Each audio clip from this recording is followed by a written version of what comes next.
Os destaques da semana entre os julgamentos do plenário do Supremo Tribunal Federal você confere aqui na TV Justiça. É a última edição de 2014 do Plenárias, que está começando agora.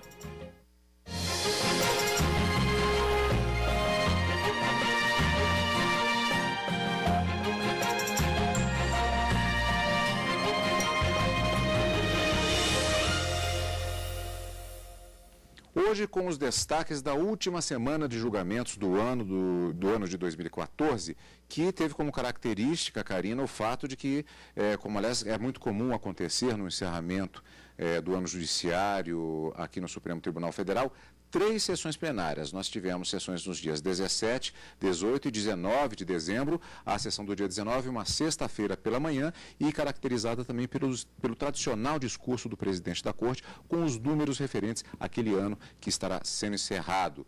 E também tivemos vários julgamentos, o início, inclusive, de matérias importantes, em perspectiva de continuidade posteriormente, já no ano de 2015. E nessa sessão de quarta-feira, nós tivemos um recurso extraordinário com repercussão geral reconhecida, sendo firmado um entendimento aqui no Supremo Tribunal Federal sobre o cômputo ou não de processos criminais em andamentos contra uma determinada pessoa, um determinado réu, se esses processos poderiam servir como maus antecedentes no momento do juiz valorar o quanto de pena deveria ser aplicada àquele réu. A tese firmada foi a de que, se não houver sentença criminal transitada em julgado, aquela da qual já não caiba mais recurso, esses processos criminais que o réu responde, ainda que sejam vários, não pode servir como maus antecedentes para se calcular a pena daquela determinada pessoa. Foi um recurso extraordinário, portanto, com repercussão geral reconhecida, uma decisão bastante importante tomada na quarta-feira. Na quinta, nós tivemos a confirmação de uma decisão que já havia sido tomada aqui no Supremo Tribunal Federal e que a União tentava desconstituir acerca de concurso público. E na sessão da sexta-feira, o início de uma discussão sobre uso capião urbana, que teve o julgamento interrompido em razão de um pedido de vista do ministro Luiz Fux. Mais uma semana bastante produtiva, não obstante, aqui em Brasília nós tenhamos problemas com as chuvas e o tribunal estivesse funcionando na quarta e na quinta-feira, a meia força. Nada disso impediu que as duas sessões, tradicionalmente, que acontecem às quartas e quintas, fossem realizadas, e inclusive nessa sexta-feira pela manhã, também com a realização de mais uma sessão extraordinária. E vamos começar, como sempre, fatiando os julgamentos que nós tivemos durante a semana, começando com a quarta-feira. O Supremo Tribunal Federal mantém a condenação do ex-deputado federal Natan Donadon, mas aceita um dos pedidos do ex-parlamentar, já que o Supremo Tribunal Federal não pôde fixar valor de reparação de danos neste caso. O ex-deputado, condenado no Supremo a mais de 13 anos de reclusão pelos crimes de peculato e formação de quadrilha, pedia para suspender os efeitos da condenação. A defesa alega que a pena do ex-parlamentar foi mais dura que a imputada aos Correios e que o STF era incompetente para o julgamento. Donadon já havia renunciado ao mandato de parlamentar e, portanto, perdido a prerrogativa de foro. A competência do Supremo Tribunal Federal estaria estabelecida para processar e julgar o parlamentar, cessando imediatamente após a renúncia. O relator do caso explicou que existem provas suficientes para a manutenção da condenação pelo crime de peculato. Disse ainda que a individualização da pena não contraria o princípio da isonomia. Julgou a revisão parcialmente procedente, por entender que a Corte não pode fixar o valor da reparação de danos. É certo que sua acolhida no decreto condenatório violou garantias constitucionais, a começar pelo devido processo legal, pois impôs ao réu uma sanção baseada em preceito normativo superveniente aos fatos da causa e ao próprio ajuizamento da ação penal. Houve no ponto, portanto, ofensa ao texto expresso da lei penal, fenômeno que ocorre não apenas quando se deixa de aplicar a norma, em caso em que deveria incidir, como também quando, como no caso, se aplica a norma em caso em que manifestamente não deveria incidir. A respeito desse tema de ofensa à norma por aplicação indevida, em relação à ação rescisória, que é um tema semelhante, há uma importante e clássica lição de Pontes de Miranda nesse sentido, porque na ação rescisória também, caso de ação rescisória, a ofensa a texto expresso de lei. E Pontes de Miranda, comentando esse artigo, nesse ponto semelhante ao que dispõe o Código de Processo Penal, diz que há ofensa a texto expresso da lei, não apenas quando a lei não é aplicada, como também quando ela é aplicada indevidamente, em hipótese que não deveria incidir. Em suma, o meu voto é no sentido de julgar parcialmente procedente o pedido revisional, tão somente para afastar da condenação a fixação do valor mínimo de reparação de danos, do artigo 387.4 do Código de Processo Penal, sem prejuízo da persecução correspondente em procedimento autônomo, mantidas íntegras as demais combinações condenatórias. Obviamente, fica esclarecido que não se está aqui absolvendo o autor de reparar danos. E se a reparação de danos se dará pelas vias adequadas em ação independente, como ocorria antes da introdução desse tema normativo. O que me parece que ofende a lei é fixar desde logo, com base numa legislação, desde logo o valor mínimo na ação penal, com base numa lei que é superveniente à própria ajuizamento da ação penal. Esse é o meu voto, senhor presidente. A maioria dos ministros acompanhou o voto do relator e destacou que a renúncia do ex-deputado, um dia antes do julgamento no Supremo, foi considerada como fraude. Se mostra correta a decisão do plenário desta Corte quando entendeu subsistente a sua competência penal originária. É verdade que há alguns precedentes, talvez o mais conhecido deles, do então senador Ronaldo Cunha Lima, quando já se iniciara uma discussão em torno desse problema, tanto que foi uma decisão majoritária, então, proferida pelo Supremo Tribunal Federal. Mas esta Corte tem tido uma posição muito clara a respeito do tema. É claro que a renúncia representa um ato legítimo manifestado por qualquer membro do Congresso Nacional. Traduz uma declaração unilateral de vontade e que produz um efeito muito claro, que é o efeito extintivo do mandato. Eu diria até que teria havido, no caso, o que os administrativistas chamam de desvio de finalidade. É quando alguém pratica um ato com fim diverso daquele previsto em lei.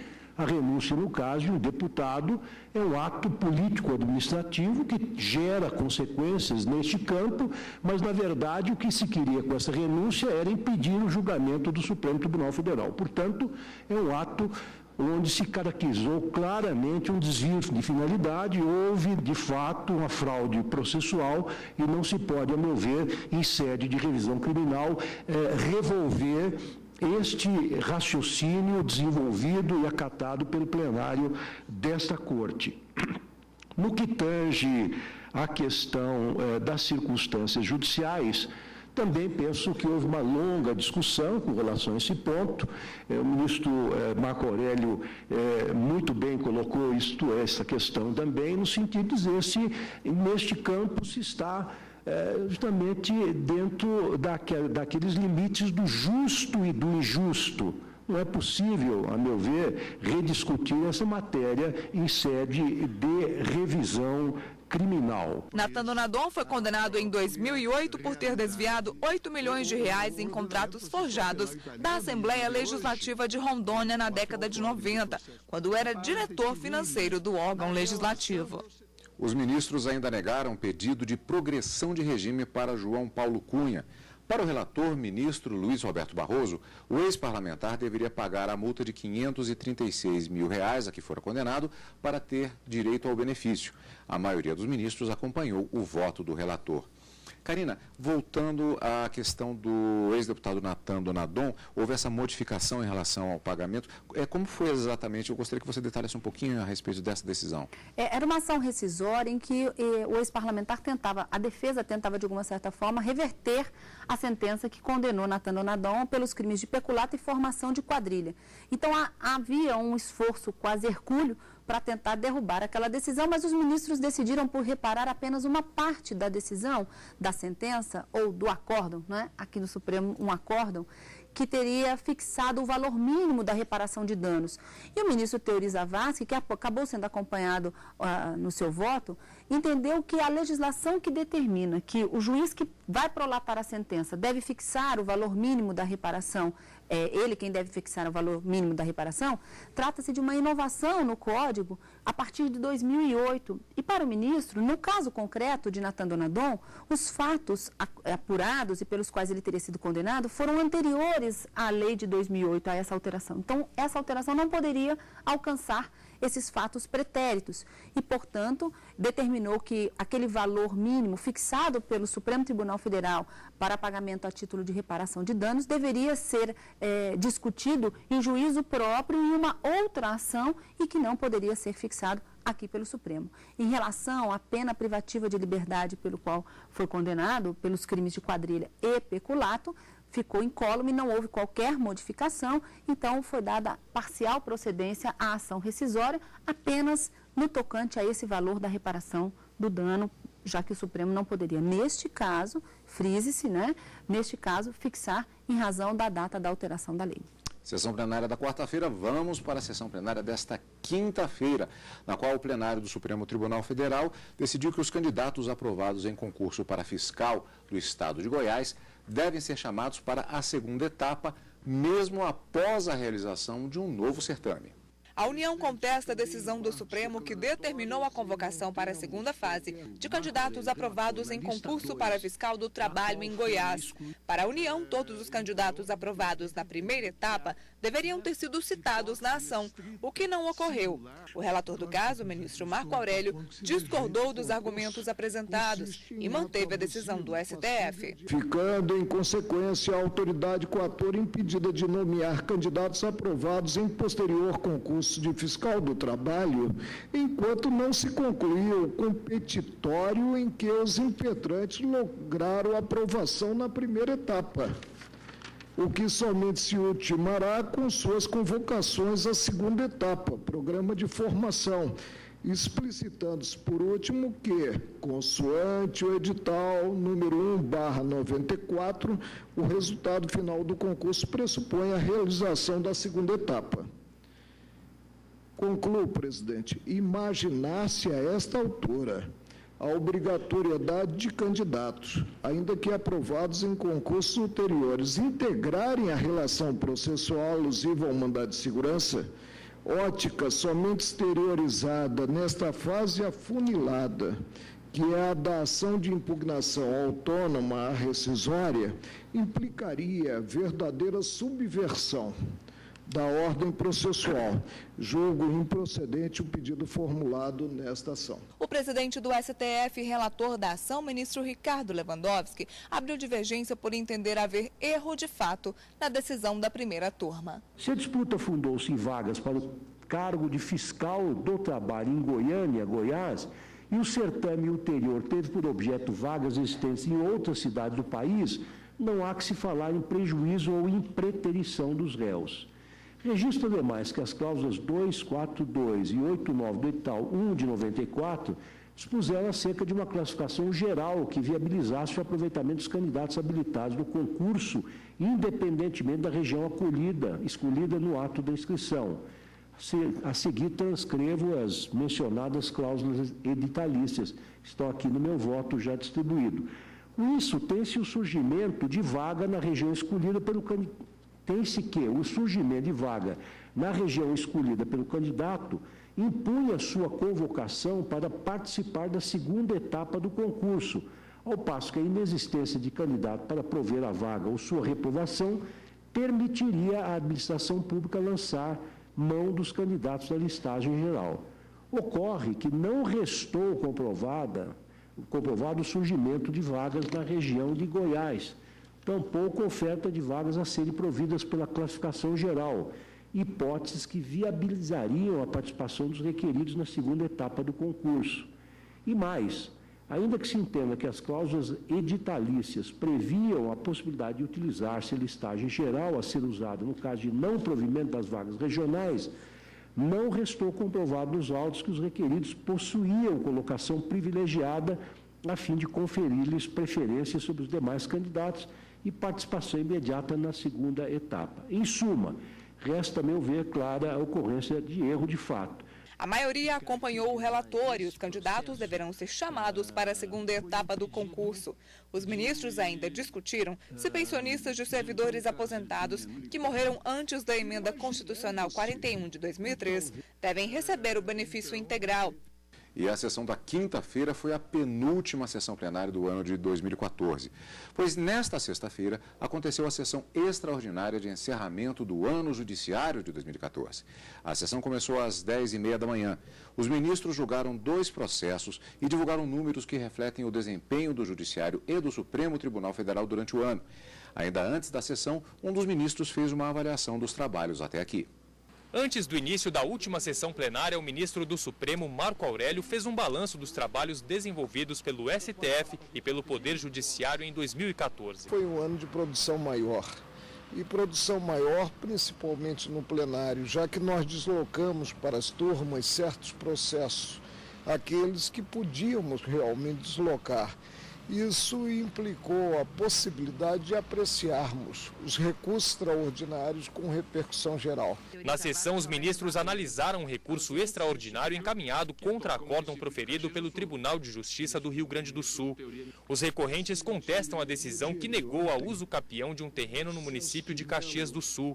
Pela Constituição, a ação só pode acontecer em terrenos de até 250 metros quadrados. E a área de interesse do recorrente, segundo o TJ, tem 360 metros quadrados. Para o relator do processo, o ministro Dias Toffoli, o pedido tem fundamento legal. Ele deu provimento ao recurso e propôs a repercussão geral ao caso. Dada a relevância da questão do ponto de vista social e jurídico, eu venho a propor, senhor presidente, o reconhecimento da repercussão geral do tema. Em face de todo o exposto, no meu voto, eu estou por conhecer o recurso e a ele dar provimento, para reconhecer aos autores da demanda o domínio sobre o imóvel descrito na petição inicial, dada a implementação da usucapião urbana prevista no artigo 183 da Constituição Federal, devendo o juízo de origem encetar as providências necessárias para a formalização do ato. Os ministros Teori Zavascki e Rosa Weber acompanharam o voto do relator, mas o julgamento foi suspenso por um pedido de vista do ministro Luiz Fux. Ele também distribuiu aos demais ministros uma versão do novo Código de Processo Civil, aprovado esta semana pelo Congresso Nacional e que ainda precisa de sanção presidencial. O primeiro exemplar é expedido pelo Senado Federal, com parecer final do Código de Processo Civil. Vai para a redação final, mas o núcleo do Código está aqui, para que Vossas Excelências tenham a primeira visão do Código e possam lavrar a certeira crítica que sempre faz, inclusive o representante do Ministério Público. O presidente do STF, ministro Ricardo Lewandowski, também divulgou números sobre o trabalho do STF em 2014. Os dados atuais, conforme o levantamento realizado na data de ontem, apontam para o número de 56.053 processos constantes no acervo do tribunal em 2014, tendo ingressado este ano 78.110 novos processos. O que significa isso, em outros termos? Embora tenha havido, em relação ao ano passado, um acréscimo no número de processos novos na ordem de 8,36%, o acervo global sofreu uma diminuição correspondente a 16,40%, comprovando com isso o empenho de cada um dos eminentes julgadores que compõem essa corte na solução célere dos processos. Então, esse dado é significativo. Apesar do crescimento do número de processos, nós conseguimos oferecer uma diminuição de 16,40% no acervo. É um número muito significativo. A média de processos distribuídos para cada ministro saltou de 4.417 processos em 2013 para 5.592 neste ano. E no que concerne ao controle concentrado, o número de processos baixados em comparação ao ano passado atingiu um aumento, em termos percentuais, percentuais da ordem de 133,77%, tendo passado de 92 processos em 2013 para 215 processos nesse ano. Acho que é um trabalho bastante considerado e significativo. Foram proferidas 110.603 decisões pela Corte como um todo em 2014, entre colegiadas e monocráticas. Repito, 110.603, representando um aumento de 22,91% em comparação com o ano de 2013, tendo havido um aumento substancial nos números de decisões proferidas em recursos internos, decisões finais, decisões de repercussão geral e decisões de sobrestamento, que são importantes também, porque implicam sempre uma análise daquilo que está sob julgamento de cada um dos ministros na qualidade de relator.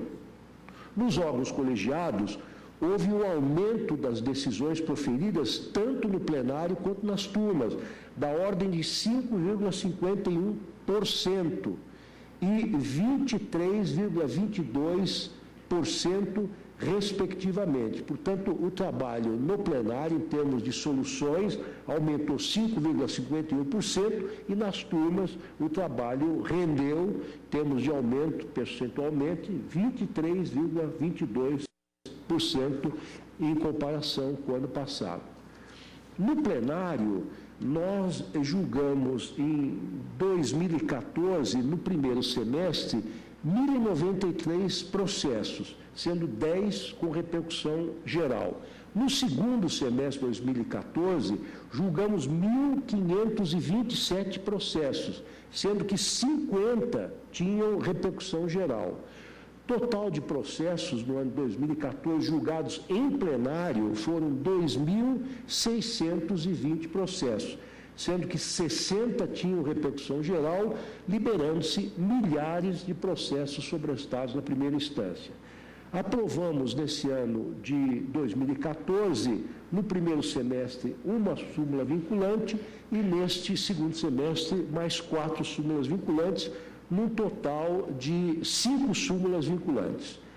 Por sua vez, a taxa de congestionamento do STF caiu de 51,77% para 38,86 processos. Um decréscimo que se afigura extremamente animador em termos de prognóstico, em termos de futuro. Ou seja, nós estamos baixando a nossa taxa de congestionamento. E o que é relevante notar é que durante todo o ano de 2014, por razões várias, nós trabalhamos com um número menor de ministros, porque estávamos, em regra, com apenas 10 ministros em plenário. Não obstante isso, a nossa produção subiu e a nossa taxa de congestionamento diminuiu sensivelmente. Além disso, de forma significativa, diminuiu o número de decisões que aguardavam publicações, tendo sido publicadas no final do mês de outubro mais de 400 acordos em um único dia no Diário Oficial, no Diário da Justiça. De outra parte, como já disse, aprovamos 5 novas súmulas vinculantes e zeramos, por meio de uma força-tarefa, o número de processos que aguardavam distribuição. Hoje, não temos na presidência mais nenhum processo que aguarda distribuição, não temos nenhum represamento.